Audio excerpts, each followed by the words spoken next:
Mi nombre es Juan Gregorio Daza. Soy estudiante de la Universidad Popular del Cesar de la Facultad de Ingeniería Electrónica.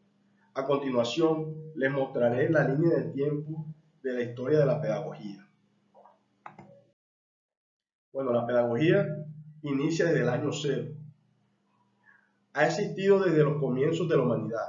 Es un saber propio del que quiere orientar y formar algo.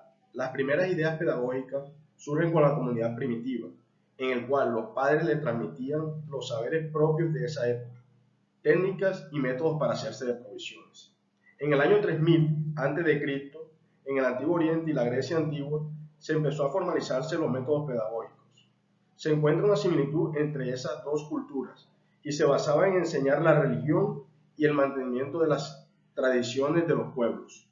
En el siglo V, pensadores como Sócrates, Platón, Aristóteles y Aristófanes enseñaban a través de métodos en el cual el aprendiz fuera a alcanzar la perfección en disciplinas como la música, la literatura, filosofía, la estética y la poesía.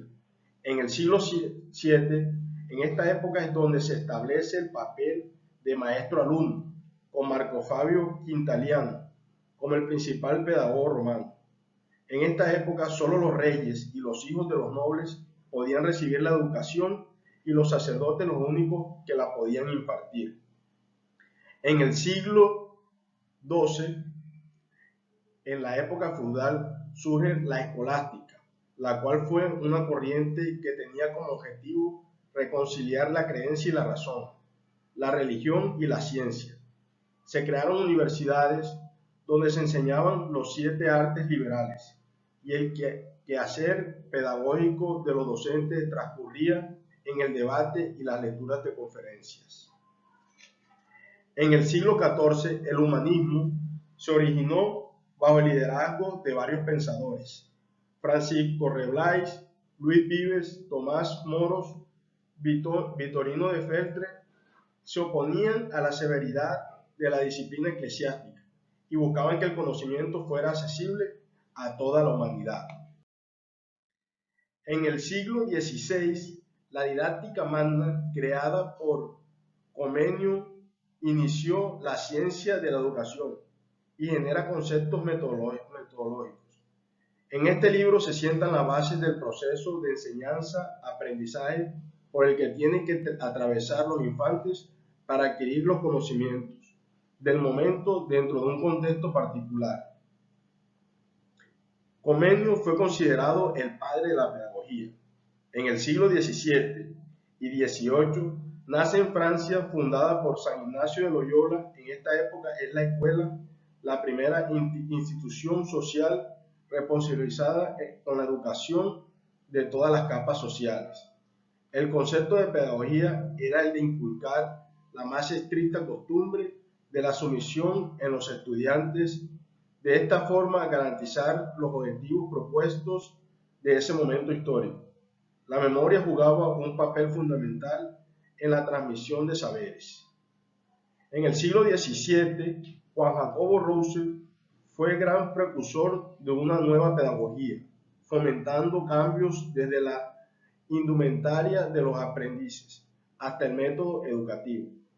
Aportó ideas para que el aprendizaje fuera un sistema libre, sin presión o ataduras, y que respondiera a características diferenciales de los educandos. En el siglo XIX, la pedagogía moderna, después de la Primera Guerra Mundial y retomando ideas de Juan Jacobo Rousseau, los pensadores de la pedagogía moderna buscaron nuevos métodos para orientar a los educadores en la difícil tarea pedagógica. La dirección maestro-alumno cambió a una relación más amistosa y cooperativa. Asimismo, el libre desarrollo de la facultad del niño fue un cambio fundamental. Pestalozzi, seguidor de la idea de Rousseau, reforma la pedagogía tradicional introduciendo el concepto de didáctica, como también la individual del niño y la preparación de los maestros como requisito para el desarrollo del niño. En 1776 y 1841, Juan Federico Herbert intentó fundamentar la pedagogía en la psicología y la filosofía. Se plantea la cuestión sobre cómo podría la pedagogía reflexionar sobre sus conceptos. Abrió puertas a que la educación se abriera a otras ramas del conocimiento. En 1859 y 1952, John Dewey, sus planteamientos pedagógicos dieron paso a la escuela nueva. La idea pedagógica fundamentaba la función de la educación en torno al ambiente de una actividad verdaderamente constructiva y relacionada con la naturaleza. En 1870 y 1952, María Montessori, su gran aporte a la pedagogía consiste en que el niño no aprenda de una forma lineal, sino por etapas en la cual el maestro debe enseñarle a ser autónomo. Le da mucho valor a los aspectos afectivos durante el aprendizaje. En 1907 se da el constructivismo, quien ve el aprendizaje como un proceso en el cual el estudiante edifica su conocimiento a través de las experiencias de interacción que se le presenten. Por esta razón, el proveedor de escenarios que le permitan modificar la estructura cognitiva del estudiante es una premisa del constructivismo. En 1990 hasta 1980, Jean Piaget hace grandes aportes a la pedagogía actual. Reside en la exploración que le hizo al mundo infantil, llegando a conclusiones diferenciales en el aprendizaje de los niños y los adultos a través de sus estudios. Piaget estableció las etapas del desarrollo cognitivo, acercando sustancialmente el campo educativo y psicológico. Entender el proceso de maduración cognitiva desde la etapa infantil hasta la adulta. En 1970 se da el aprendizaje significativo.